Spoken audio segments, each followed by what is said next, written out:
Sejam bem-vindos, bem-vindas, queridos e amados alunos do curso Mater Dei de Teologia Bíblico-Doutrinal. Nós estamos estudando ainda toda a parte da teologia moral. E hoje, nesta oitava aula, que é a última aula deste módulo 11º, nós vamos estudar o oitavo mandamento.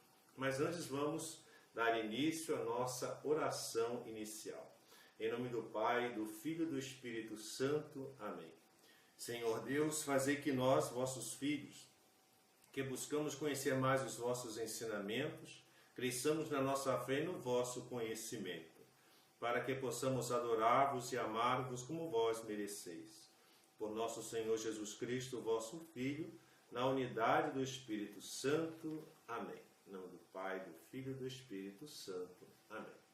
Então, retomando a continuação do nosso curso Teologia Moral, hoje nós vamos falar nesta oitava aula sobre o oitavo mandamento. Qual é o enunciado do oitavo mandamento da lei de Deus?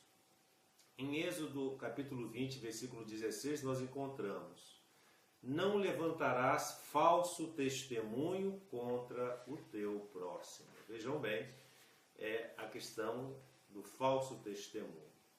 Diz também em Mateus capítulo 5, versículo 33, foi dito aos antigos, não faltarás ao que tiveres jurado, hás de cumprir os teus juramentos para com o Senhor. Esse é o enunciado deste oitavo mandamento. Mas quais são os princípios básicos que norteiam e fundamentam este oitavo mandamento da lei de Deus? Bem, o oitavo mandamento proíbe falsificar a verdade nas relações com os outros. Esta prescrição moral decorre de quê? Da vocação do povo santo para ser testemunha do seu Deus, que é e quer ser a verdade. As ofensas à verdade exprimem, por palavras ou por atos, a recusa em empenhar-se na retidão moral. São, na verdade, infidelidades graves para com Deus e, nesse sentido, minam os alicerces da aliança com Deus. Por isso, esse mandamento prescreve os deveres relativos à veracidade, à honra, à fama do próximo, e proíbe a mentira e tudo que atente contra a fama e a honra do próximo. Vamos ver o que diz nas noções preliminares Santo Tomás de Aquino. Bem, Santo Tomás de Aquino ensina o quê? Ele ensina que a verdade é algo divino, pois Deus, que em si mesmo é a verdade, faz com que este atributo seja participado na ordem das criaturas. Diz Santo Tomás na Suma Teológica: a veracidade é a virtude que nos inclina a dizer sempre a verdade e a manifestarmos exteriormente tal como somos interiormente. Ou, em outras palavras, é a adequação entre o que se pensa e o que se diz ou o que se faz. Tem que haver essa adequação. A falta dessa adequação nas palavras, com aquilo que se diz, com aquilo que se pensa, com aquilo que se faz, chama-se o quê? Mentira. Mentira nos gestos exteriores, né? E a simulação, que é o conjunto do comportamento, ou seja, a hipocrisia. O que é a mentira? A mentira é a palavra ou sinal porque se dá a entender alguma coisa diferente daquilo que se pensa. Você manifesta uma coisa que de fato você não pensa naquilo, né? Não há uma adequação, não corresponde aquilo que você pensa com aquilo que você manifesta. E tem a intenção de quê? De enganar. Se você pensa uma coisa, age de outra, a sua intenção é o quê? É a mentira, de enganar. Dois elementos integram a definição da mentira. Quais são os dois elementos? Primeiro, a inadequação entre o que se pensa e o que se manifesta, o que se exterioriza. E a intenção de enganar, ou seja, a inadequação do pensamento com as ações e a intenção de enganar. Note-se que a mentira não é o mesmo que a falta de adequação entre a palavra e o real. Isso é erro, né? A adequação entre a palavra e o real, isso se chama erro. Mas entre a palavra e o que a mesma pessoa pensa. Então você pensa uma coisa e age de outra. Isso é mentira. Quais os princípios morais acerca da mentira? Bem, primeiro, o princípio fundamental é que nunca é lícito, jamais deve se mentir. A razão de ser deste princípio é clara. Mentira é intrinsecamente má, ou seja, não é má só por ser proibida, mas pela sua própria natureza. Daí que toda mentira, por pequena que seja, viola a ordem natural das coisas que foi querida por Deus. A Bíblia proíbe terminantemente a mentira. Em Êxodo 23, versículo 7, fala: afasta-te de toda mentira. E o livro dos Provérbios, capítulo 12, versículo 2, diz: Javé detesta os lábios mentirosos. Em João, capítulo 8, versículo 44, o Evangelho, nosso Senhor Jesus Cristo chama o demônio de pai da mentira. Já o magistério eclesiástico reprova severamente os que mentem por divertimento e os que fazem por interesse ou utilidade. Isso está no Catecismo Romano, no item 3, capítulo 9, número 23. Segundo, a questão do princípio fundamental acerca da mentira. Segundo princípio, a malícia da mentira não consiste tanto na falsidade das palavras como no desacordo entre as palavras, que é o sinal, e o pensamento, o significado. Terceiro, para haver mentira, não é preciso que os outros fiquem efetivamente enganados com o que dizemos ou com o que fazemos. Há também mentira quando os outros se percebem de que a pessoa está a dizer o contrário do que pensa. A mentira propriamente dita é intrinsecamente má e não é justificável sob nenhum pretexto. Portanto, não é lícito mentir nem sequer para conseguir bons efeitos para terceiros. E o quarto princípio fundamental: a gravidade da mentira deve ser considerada não só em si mesma, mas pelos prejuízos que possa causar. E quais são os tipos de mentira? Bem, a mentira pode ser a mentira jocosa, isto é, feita simplesmente por divertimento, sem ofender a ninguém. Nesses casos, trata-se geralmente de uma brincadeira. A mentira pode ser oficiosa. O que é isso? É que tende a favorecer uma pessoa, comunidade ou ideologia. Os exemplos dessa mentira são muito numerosos, como, por exemplo, uma falsa estatística para influenciar a opinião pública. Há outro tipo de mentira, é a mentira prejudicial. É a mentira caluniosa, a mentira que vai diretamente ofender a imagem, a reputação de uma pessoa. A mentira jocosa e a mentira oficiosa não são habitualmente mais que pecado venial. A prejudicial pode constituir pecado mortal por ir contra a caridade. Também é pecado mortal mentir em questões de fé. E quais são os pecados afins à mentira? Bem, há outros pecados próximos da mentira. Quais são? Primeiro, a simulação. O que é a simulação? É a mentira que se dá não com palavras, mas com fatos. Quase sempre um fingimento, é uma teatralização.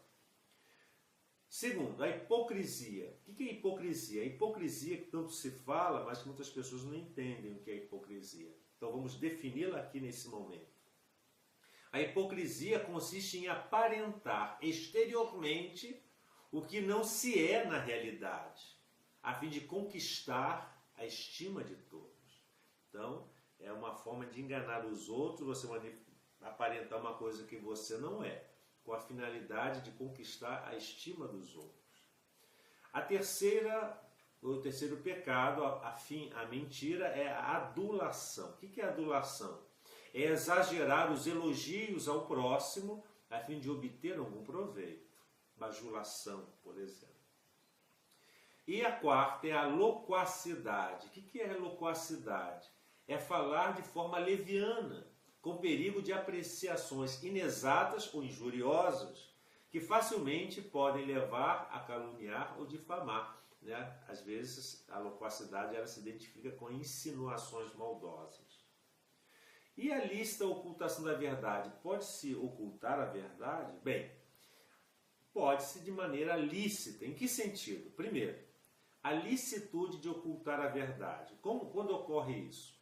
A verdade, vejam bem, em princípio, sempre deve ser dita. Contudo, há situações em que a verdade nem sempre pode ser dita, ou porque aquele que pergunta não tem o direito de saber tudo, outras vezes por ser obrigatório guardar segredo. Né? Nesses dois casos.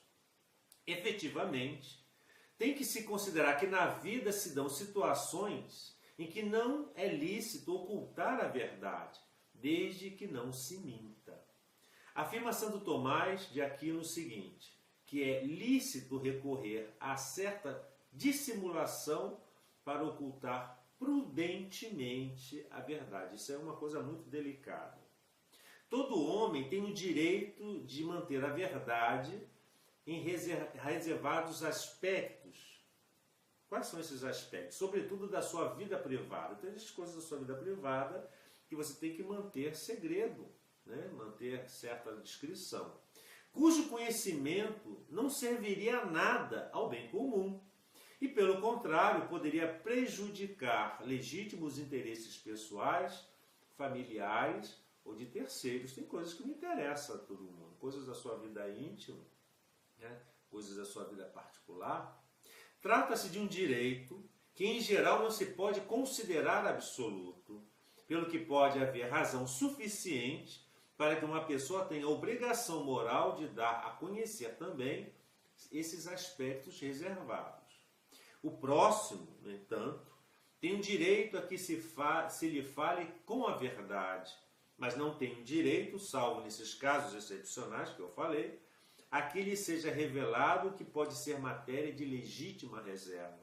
Nesses casos, não é faltar à verdade, é calar ou responder que nada há a dizer. Isso é um direito que a pessoa tem.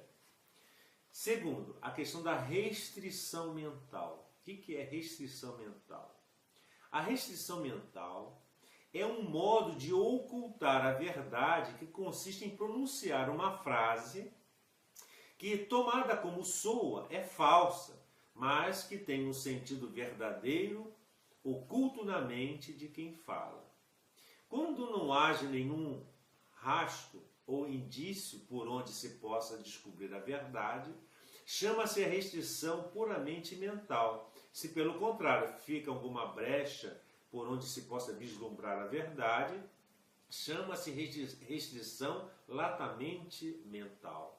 Acerca da moralidade da restrição mental, pode-se dar-se por dois princípios. Quais são? Primeiro, a restrição puramente mental jamais é lícita. Como assim? O motivo é que, sendo de modo impossível descobrir o sentido verdadeiro, que permanece totalmente oculto, equivale a pura e simples mentira. Por exemplo, não roubei a caneta com a mão esquerda, né? Mas a pessoa roubou com a mão direita. Então, ela oculta uma verdade de uma forma falaciosa, de uma forma maliciosa. Isso é uma restrição mental ilícita. Ou já vi Roma, né? Pessoa, você já viu Roma? Ah, já vi, né? Mas a pessoa não diz que foi pela fotografia, né? Isso é uma ocultação, é uma mentira. Segundo, a restrição mental latamente mental é ilícita sem justa causa, mas pode ser lícita com causa justa proporcionada. A razão disso é que não são mentiras propriamente ditas, visto que o sentido verdadeiro pode ser descoberto pelo próximo. Por exemplo, a chamada telefônica a quem se responde não está, quando alguém pergunta, fulano está, se fala não está, entendendo-se para si e concretamente neste momento. Quer dizer, ela não está aqui neste momento. Ou seja, o que significa isso? Às vezes uma pessoa liga para você e pergunta, fulano está? Às vezes a pessoa está, mas ela não está ali naquele momento, ela está em outro lugar. Isso aí é uma questão, né, de proporção. Deve ser usada com justa causa, proporcionada, como quem se livra de um perigo ou de um incômodo, mas nunca é lícita se equivaler e negar a fé. Às vezes a pessoa pode usar de uma restrição mental para se livrar de um incômodo ou de um perigo, mas jamais para negar a sua fé. Geralmente é de se desaconselhar o uso da restrição mental, por ser fácil perder a proporção das coisas e cair em autênticas mentiras. Então, a restrição mental é um recurso, né, que a pessoa pode usar para não dizer a verdade de maneira explícita, por questões proporcionadas a um objetivo, mas é um perigo, porque às vezes as pessoas podem não saber usar essa restrição mental e acabam por falar mentira. Em conclusão, mantendo firmemente o caráter intrinsecamente mau da mentira, a moral cristã recomenda uma discrição lúcida e ativa, orientada e dirigida pela virtude da prudência, longe de qualquer compromisso, assim como de qualquer ingenuidade inconveniente. E o que é o segredo? O que é o segredo? Qual o valor moral do segredo? Bem, o segredo é uma forma de ocultação da verdade. A bondade moral do segredo demonstra-se pela obrigação que tem de guardar aqueles a quem lhe foi confiado. Então, o segredo é a ocultação da verdade, mas é uma obrigação, um dever daquela pessoa a quem lhe foi confiado aquele segredo. Ela não pode desvendar uma verdade, pronunciar uma verdade em virtude de uma obrigação. Então, qual é a definição de segredo? O segredo é tudo aquilo que, pela sua própria natureza ou por compromisso, exige a obrigação de ser conservado oculto. Ela pode ser, o segredo pode ser, primeiro, natural, quando deriva da natureza mesma do assunto, por exemplo, segredos de família. Quando o segredo, segundo, é prometido, quando depois de conhecer alguma coisa se faz a promessa de não a revelar, corresponde ao dever de fidelidade. Terceiro, quando o segredo é confiado, quando antes de conhecer alguma coisa se promete não revelar. E quais são as obrigações acerca do segredo? Bem, as obrigações são as seguintes. Primeiro, não é lícito averiguar segredos alheios, como abrir cartas, revistar imóveis, espreitar conversas, né, atrás da porta, ouvindo extensões telefônicas. Não é lícito averiguar segredos de outras pessoas. Segundo, o segredo natural obriga em estrita justiça, gravemente em matéria grave e levemente em matéria leve. Por exemplo, o empregado que revela segredos da empresa em que trabalha para uma outra empresa concorrente. Não pode. Esse segredo natural é uma coisa, né, lícita, e ele não pode fazer isso. Terceiro, o segredo prometido obriga, não por justiça, mas só por fidelidade, e a sua divulgação não passa, em geral, de pecado leve, a não ser que prejudique alguma pessoa. Aí se torna grave. Quarto, o segredo confiado obriga mais estritamente que o segredo natural, e, em princípio, gravemente, a não ser tendo em conta a insignificância da matéria. Sob a obrigação de se guardar este segredo, encontram-se todos aqueles que conhecem algo em razão de seu ofício profissional, do seu exercício profissional. O médico, ele tem que guardar o segredo do seu paciente, o advogado do seu cliente, o diplomata nas relações internacionais de diplomacia do seu país. E com maior rigidez do que ninguém, o sacerdote no foro sacramental. O sacerdote não pode, em hipótese alguma, revelar o segredo do sacramento da confissão. Em hipótese alguma. A obrigação de guardar o segredo desaparece. Quando? Quando o fato se tornou público. Você guardou um segredo, mas alguém revelou, o fato se tornou público, a obrigação desaparece. Mas não a obrigação do sigilo sacramental, nem aqueles de ordem de obrigação, né? Do médico, do advogado, não. Falando em segredo em geral. A obrigação do segredo em geral, não daqueles específicos que nós acabamos de ver, desaparece. Primeiro, quando o fato se tornou público. Segundo, quando legitimamente se pressupõe a autorização daquele que o confiou. Você pressupõe que você foi autorizado a revelar o segredo. E terceiro, quando se trata de evitar um prejuízo grave à sociedade, pois o bem comum está acima do particular. Às vezes nós sabemos segredos de alguém que matou alguém, ou prejudicou, roubou a sociedade, o erário público, né? Nós temos a obrigação de, em vista do bem comum, de revelar esse segredo. E a questão das sociedades secretas? Bem, numa perspectiva moral, entende-se como sociedade secreta aquela sociedade que não é conhecida por quem tem o direito de a conhecer. Isto é, que priva a autoridade ou a sociedade no seu conjunto do conhecimento a que tem direito. Isso é a definição de sociedade secreta. Né? Continuando. Características. Quais são as características da sociedade secreta? Bem, além do segredo, do mistério que envolve a sociedade secreta, caracteriza-se ela pelo uso de ritos de iniciação ou mais ou menos aparatosos, solenes e complicados, que costumam incluir no juramento como expressão de laços de união fortemente firmados debaixo de uma fórmula própria. Este juramento de segredo e ajuda mútuos é um dos principais atrativos que incitam a ser membro de uma sociedade secreta. Outra de motivações é a crença de que, pertencendo a uma sociedade secreta, se consegue poder protetor ou de ação, né, ou até mesmo de ordem econômica. O magistério da Igreja precisou que, por sociedade secreta, se deve entender que exigem de seus membros um segredo total, que a ninguém deve ser manifestado e que lhes pedem obediência omnímoda a chefes ocultos, corroborada por meio de juramento. Tais associações são proibidas aos fiéis católicos, sob pena grave.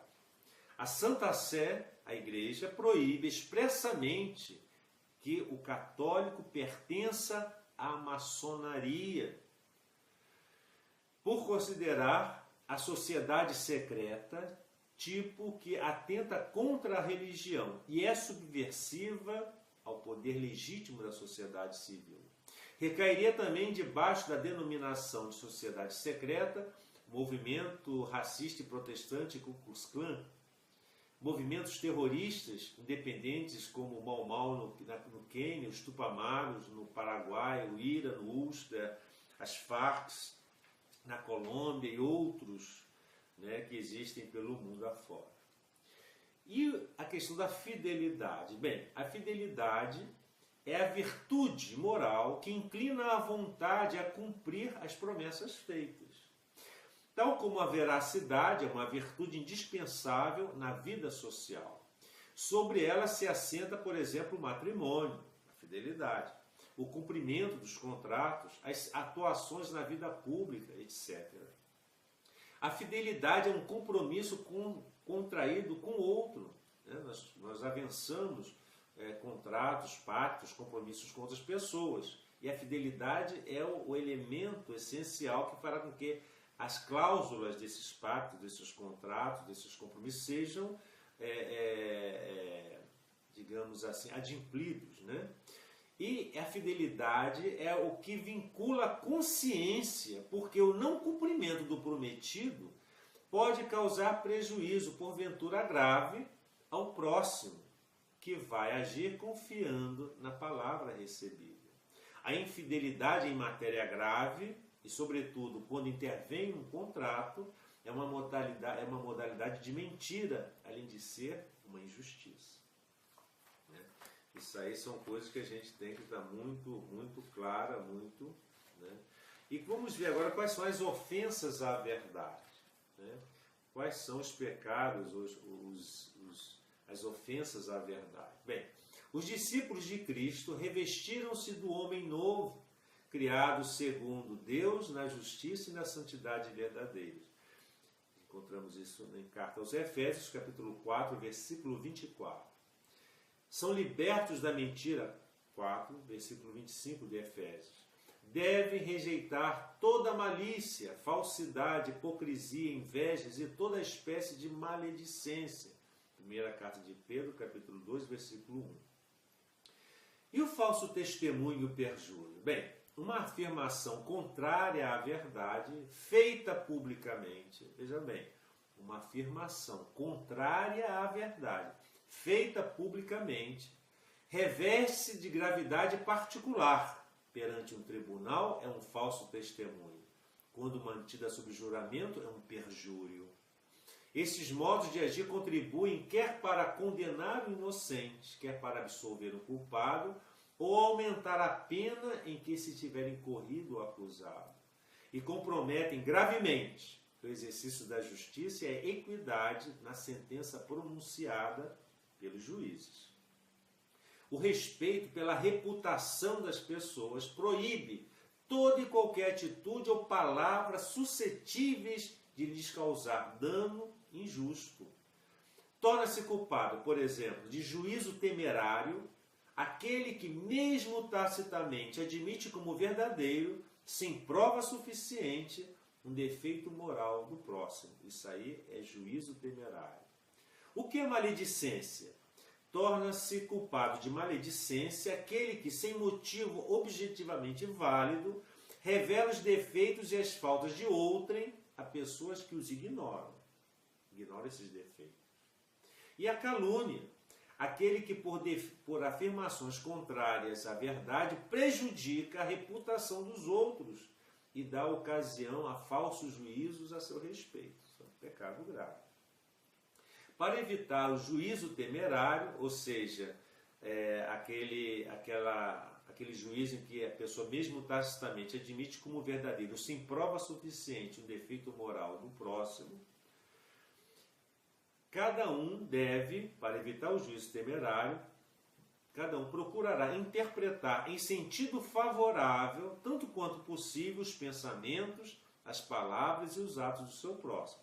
Então, mesmo quando nós tenhamos uma informação deletéria de alguém, nós devemos procurar, na medida do possível e do razoável, interpretar em favor da pessoa, para que não caiamos num juízo temerário. Todo bom cristão deve estar mais pronto a interpretar favoravelmente a opinião ou afirmação obscura do próximo de que a condená-la. Se de modo nenhum a pode aprovar, interrogue-se sobre como é que ele a compreende. Se ele pensa ou compreende menos retamente, corrija-o com benevolência. E se a isso não basta, tente-se todos os meios oportunos para que, compreendendo-a bem, ele regresse do erro são e salvo. Agora, o que é a maledicência e a calúnia? Bem, a maledicência e a calúnia destroem a reputação e a honra do próximo. Ora, a honra é o testemunho social prestado à dignidade humana e todos gozam do direito natural à honra do seu nome, à boa reputação e ao respeito. Por isso, a maledicência e a calúnia lesam as virtudes da justiça e da caridade. E os pecados da palavra? Bem, os pecados da palavra são a detração, a murmuração, a calúnia, o sussurro, o falso testemunho. Vamos à detração. O que é detratar? Detratar ou detração é a difamação injusta do próximo e pode ser realizada mediante a murmuração e a calúnia. A detração só existe se há injustiça. Às vezes a gente fala de alguém, de uma coisa que ela não fez, de uma coisa que ela não é. Né? Quando a gente fala que um ladrão é ladrão, né? Fulano é ladrão e foi comprovado, condenado, ele é ladrão, isso não é detração. Mas quando a gente diz que alguém é ladrão sem prova, ou por ouvir dizer, ou por pura maldade, isso é detração. A detração só existe quando há injustiça, ou seja, quando não é uma coisa justa. Não havendo detração, se a forma sofre detrimento, justamente. A detração pode assumir as formas de murmuração ou de calúnia. O que é murmuração? A murmuração consiste em criticar e revelar, sem justo motivo, os defeitos ou pecados ocultos dos outros. E a calúnia consiste em imputar a outrem defeitos ou pecados que não tem ou não cometeu. A detração é em si pecado grave, mas admite matéria leve. O homem tem direito à sua fama e sem justa causa não é lícito tirá-la. Aquele que injustamente lesa a fama do próximo tem a obrigação de reparar quanto antes e deve reparar também os prejuízos originados dessa difamação. E o que é o sussurro? O sussurro consiste em referir a uma pessoa os juízos desfavoráveis que outra pessoa exprimiu acerca dela, a fim de fomentar discórdia entre as duas. É pecado grave contra a caridade, embora admita matéria leve. O pecado é tanto maior quanto mais íntima e necessária for a amizade, ou a união que liga entre as duas pessoas. Assim é pecado muito grave semear a discórdia entre esposos, entre pais e filhos, amigos, etc. Na verdade, o sussurro nós conhecemos como uma modalidade de fofoca, né? É fomentar a discórdia entre as pessoas, né? E o falso testemunho? O falso testemunho consiste em testemunhar perante os juízes, as autoridades judiciárias, uma coisa falsa. Representa um tríplice pecado, porque é na realidade uma mentira com duas agravantes. Quais são? O perjúrio, por força da violação de um juramento, e uma injustiça, pelo prejuízo injusto que se causa ao próximo declarando contra ele. É sempre pecado grave, sem admitir matéria leve. Agora vamos ver os outros tipos de pecado que nós cometemos através da palavra. Quais são os pecados que nós cometemos através da palavra? Bem, deve-se condenar toda palavra ou atitude que, por lisonja, adulação ou complacência, estimula e confirma a outra pessoa na malícia dos seus atos e na perversidade de sua conduta. O que é adulação? A adulação é uma falta grave, que se tornar cúmplice de vícios ou de pecados graves, né? Então a pessoa está agindo errado, eu a incentivo, eu fico bajulando e adulando aquela pessoa. Eu sou cúmplice dos atos errados da pessoa adulada. A adulação é um pecado venial quando apenas se enseja ser agradável, evitar um mal, valer a uma necessidade ou obter vantagens legítimas, né? Às vezes você sabe que aquela pessoa está agindo errado, mas você quer obter uma vantagem, você começa a adular a pessoa. O que é a jactância ou vanglória? Bem, a jactância ou vanglória constitui um pecado contra a verdade. Como assim? O mesmo se diga da ironia, que visa depreciar alguém, caricaturando de modo malévolo um ou outro aspecto de seu comportamento. Então a pessoa, injúria é uma palavra de origem latina, injuriam, quer dizer contra a justiça. É você faltar com a verdade em relação a uma pessoa ou alguém. Xingar alguém, por exemplo, é uma injúria, você ser injusto com uma pessoa. A mentira consiste em dizer o que é falso com a intenção de enganar. Nós vimos isso. O Senhor denuncia a mentira como uma obra diabólica. No Evangelho de João, capítulo 8, 44, diz: Vós tendes por pai o diabo, nele não há verdade. Quando fala mentira, fala do que lhe é próprio, porque é mentiroso e pai da mentira. O Senhor se referindo ao demônio, que ele é o pai da mentira. A mentira é a ofensa mais direta à verdade. Mentira é falar ou agir contrariamente à verdade para induzir a erro, lesando a relação do homem com a verdade e com o próximo. A mentira ofende a relação fundamental do homem e da sua palavra com o Senhor. A gravidade da mentira mostra-se pela natureza da verdade que ela deforma, atendendo às circunstâncias, às intenções de quem a comete e os danos causados àqueles que são suas vítimas.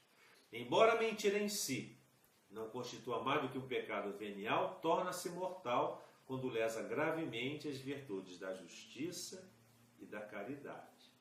A mentira, por sua natureza, ela é condenável. A mentira, porque é uma violação da virtude e da veracidade, é uma autêntica violência feita a outra pessoa. A mentira contém em germe a divisão dos espíritos e todos os males que a mesma suscita. Ela é funesta para toda a sociedade, destrói pela base a confiança entre os homens e retalha o tecido das relações sociais. Qualquer falta cometida contra a justiça e contra a verdade implica o dever de reparação, mesmo que o seu autor tenha sido perdoado. Quando for impossível reparar publicamente o mal, deve fazê-lo em segredo. Se aquele que foi lesado não pode ser indenizado diretamente, deve dar-lhe uma satisfação moral em nome da caridade. Este dever de reparação diz respeito também às faltas cometidas contra a reputação alheia. A reputação moral é às vezes material, deve ser avaliada segundo a medida do prejuízo causado e obriga em consciência. E para nós terminarmos essa aula, nós vamos falar sobre a verdade, né? A prática do bem, né? Nós sabemos, né, que o respeito para com a verdade, o direito, né, a prática do bem, o direito é a comunicação da verdade, o direito à comunicação da verdade não é absoluto, né? Às vezes nós sabemos a verdade, mas a comunicar a verdade não é um dever absoluto.